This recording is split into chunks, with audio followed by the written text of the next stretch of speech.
Surrounded by emerald mountains, Hakka stand quietly, homes built not just for shelter, but for generations.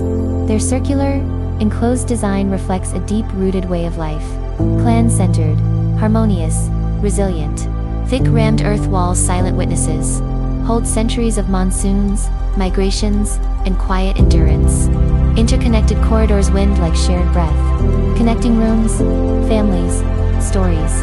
This land doesn't just house people, it raises them. Mountains, rivers, and ancient stone and earth. Together, they shape the soul of Hakka land. Layered, functional, wise. The Chulu shelters life and safeguards it, nestled along mountain slopes. These villages breathe with the rhythm of nature. Peaceful, rooted, alive. Corridors bind kinship.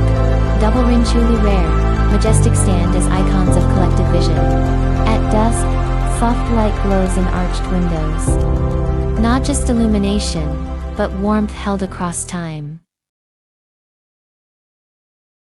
Ancient gates close gently, not to shut the world out, but to hold stillness within.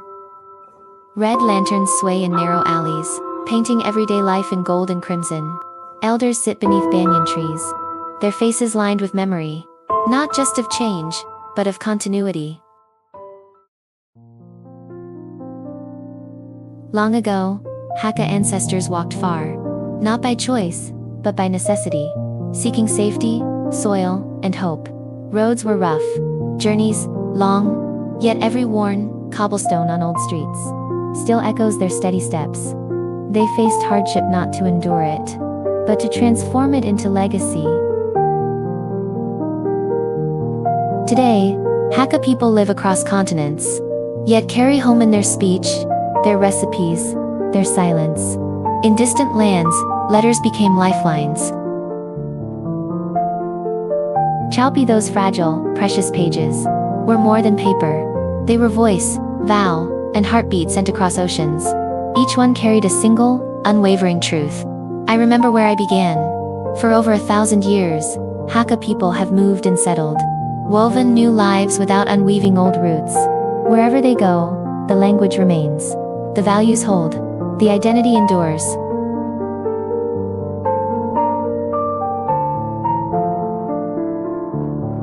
Now, young people live for schools and cities, not as departure, but as extension. The pioneer spirit isn't inherited, it's rekindled. Every generation lights it anew.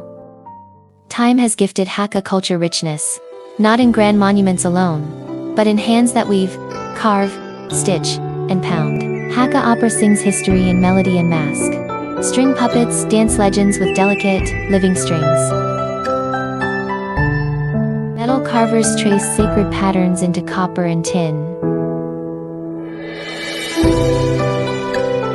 Wood carvers breathe life into beams and door panels. Each groove, a verse in an unspoken epic. Elders teach not just craft but care. Not just custom but conscience. Family meals, tea shared at slow pace, laughter in courtyards. These are where culture lives, not in display, but in daily return.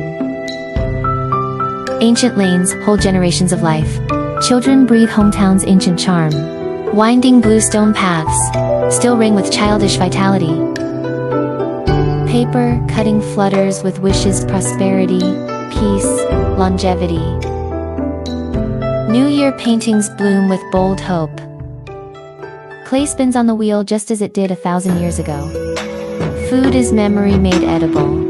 Rice skins steamed with care. Stone-pounded rice cakes echoing ancient rhythms. Every bite speaks of reunion, of belonging, of home.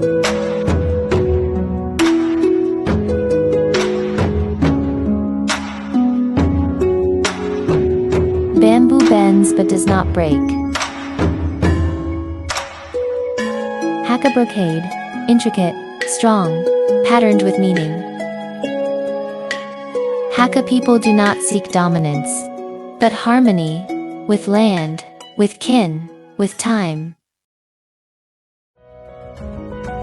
The dragon dance leaps not for spectacle alone, but as prayer in motion, joy in unity, strength in togetherness. Hakka culture is open not by exception, but by essence. Festivals burst with color and sound. Not to impress, but to include. But to honor presence. Family warmth passes down.